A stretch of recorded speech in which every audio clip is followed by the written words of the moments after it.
Hi, today we're going to talk all about the entertainment on board the Carnival Celebration. I was blown away. Let's get into it.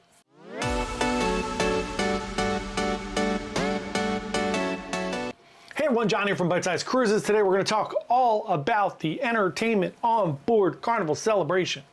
I was on Carnival Jubilee a year ago. I was really blown away by some of the entertainment on board. I loved the signature show, the Dear Future Husband show. I loved Family Feud. There were a lot of fun little things going on around the ship. Really enjoyed it. Some of it was a little wonky, but that's okay. Today, we are going to talk about the Carnival Celebration. Just got off the Carnival Celebration just a few weeks ago. Finishing up all these videos, and today we're going to talk all about the entertainment. First up, let's talk about the cruise director and the cruise director staff. Cruise director was Marty. Marty and the cruise director staff were excellent. I think that on Carnival specifically, as it relates to cruise directors, their cruise directors are far more front facing. They're far more interactive with the crowd than I find most of the other cruise lines to be. Especially Royal Caribbean, as the ships get bigger and bigger, and I'm sure this will happen on Carnival as well, but the Excel class ships are pretty big, and the cruise directors are still pretty much in the forefront. On the Oasis class ships, I find that you rarely even see the cruise director or barely know who they are. However, I will say on Symphony, in September and October of last year, Elvis was the cruise director, and he was fantastic. I felt like he was everywhere. But far and few between for me on the Oasis class ship. I've been on Symphony before. I've been on Oasis before. I couldn't even tell you who the cruise directors were on those ships. So, Marty and the staff, excellent. Sail away parties, you know, it's what Carnival's known for. They're hilarious. They're fun. All the parties around the ship.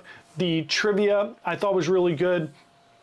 JT was one of the cruise director staffs. He was great. There were several other people that were kind of really out and about. You saw them at all the shows. You saw them at all the different things. They were interacting with the people a ton. I feel like they make friends. People make friends with the cruise director staff a lot on Carnival. We had Kindle Fire on Carnival Jubilee, so let's not get carried away. She was incredible. So there are great cruise directors up and down the board on Carnival. Marty was no different. I thought he did a great job. Next up, let's talk about the live entertainment around the ship, not the shows per se, just the people playing instruments like the piano and the Golden Jubilee Bar and things like that. I thought they were all really good. There's a ton of live entertainment around the ship. There are bands that play inside Guy's Pig and Anchor, in that Golden Jubilee, like I said, on the little Latitudes bar that's right in the middle there where Emerald's is. There's someone who sings there every night. There's just a ton of things going on this ship, and from live entertainment, it was excellent. Next up, let's talk about the shows. There are two different show venues, and this I really love on Carnival, especially on these Excel class ships. They have this middle area of the ship, Celebration Central on Celebration, and it's like almost like 270 on Royal if you've ever been on one of the Quantum or Quantum Plus class ships, but it's right in the middle of the ship. It's got kind of floor to ceiling windows that goes up several decks, 6, 7, and 8 on Carnival, and it's not the biggest place, but it is a large enough space that it does a really good job for secondary shows. They did several shows here. It also lends itself very well to like Cirque-ish kind of things if you're doing aerials or things like that, because it's wide open. Again, it's 3 decks high, so you get a different perspective on things. If you're sitting down on deck 6, in my opinion, those are great seats. Up on 7, you get a real kind of bird's eye view on things, and if you're up on 8, you can stand around the outer rim and still check out things. And I find it to be great because even if you're at Sushi, up Bonsai Sushi up on 8, and you're just there for dinner and there's a show going on, you still get to enjoy the show kind of. You can hear the music, you can hear everything going on. Next up, let's talk about that performers that were in that space. So the performers in that space, there is a separate cast for that area than there is in the theater, which I found fascinating. They sing and dance throughout the cruise. On day 1, they were singing just fun cruise songs like Margaritaville and all of those type of things.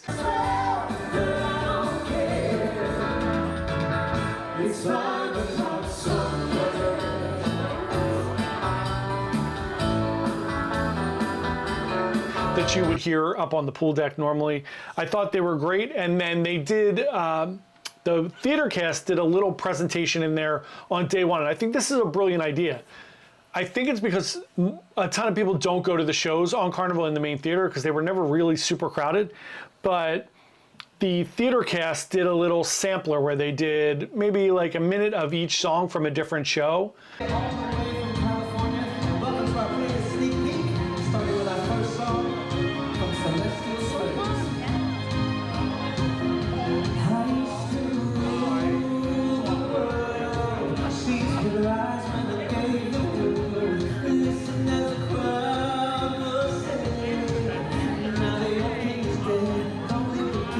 And I thought that was spectacular. But the staff, the cast that does the shows in that Carnival Celebration area, they were great. There were 2 male singers and a female singer. They were all great.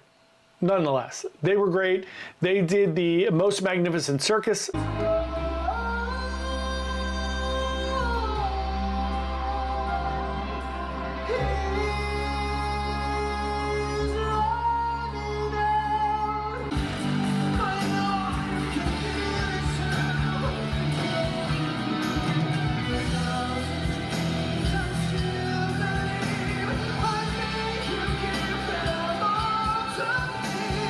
They did the We Are World or World Together show at the end.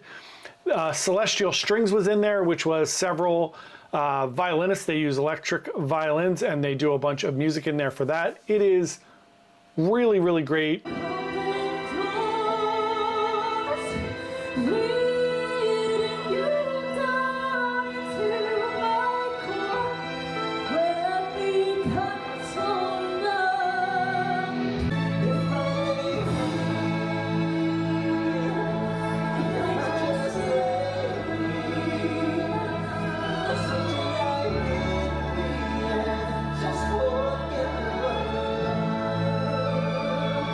That show, the Celestial String Show, was great. I saw that in Jubilee as well, but it was the first ever time they did it. It's very polished now, and it was excellent. The Most Magnificent Circus show was very good. People seemed to love that. They did that several nights. I thought it was good. And there were a few other shows, like the We Are One show that was in there as well, and it was really, really, really, really good. Now, let's talk about the theater cast and the shows in the main theater. So again, the theater cast, they were really, really, really, really good. I thought they were outstanding. They did several shows. They did Color My World. Didn't love the show. The premise was super thin.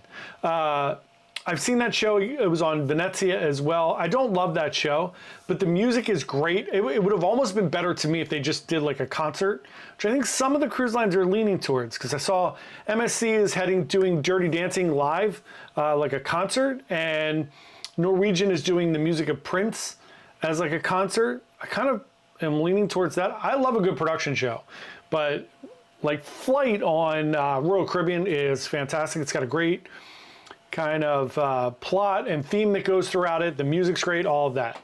The music was great. The singers were great. The plot was just super thin.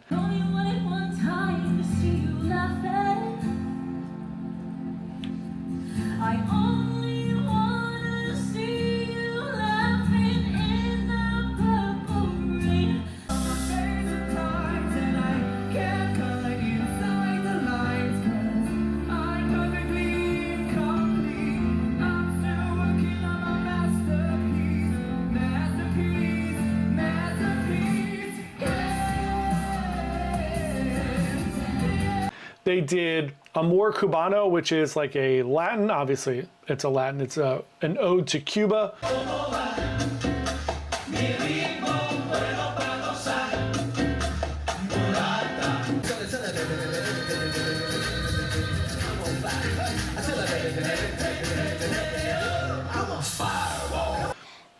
I thought that was fantastic. It was a really good show. Again, I think it would have been fine if they just kind of sang. They did several shows in the theater. All of them were excellent. So that cast was great as well. The violin cast that did the Celestial Strings also did a Beatles themed show in the Golden Jubilee called Beatles Reimagined.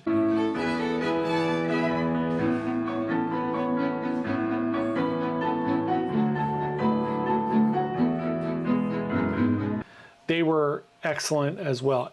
All of the entertainment on the ship was really, really, really good. So those are the things that we saw. They also do Family Feud Live, which is always hilarious. However, your mileage is going to vary there, right? Based on the cast of characters that are on board the ship. So sometimes you're going to see some really funny ones, just like the Love and Marriage show. If you go to that, you know, you're going to basically see the same show every time. They're the same funny jokes, and it really depends on how charismatic or what the characters are that actually show up and try out for those shows. Same thing with Family Feud. It's always funny. They do a standard show, they do an adults only show. I highly recommend you check it out. It is a highlight of the cruise. It is very, very funny. And then for just other things around the ship, you have water slides, you have the Bolt roller coaster, which I think is a ton of fun. I hope you enjoyed all of these clips. If you have any questions about the entertainment on board of the Carnival Celebration, I feel like this was just a brain dump.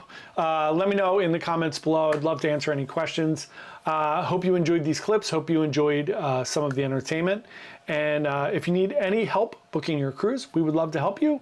Join and subscribe to our channel. Come along and join us. We put out a brand new video about cruising every single day. Thanks so much. Have a great day and happy cruising. Bye.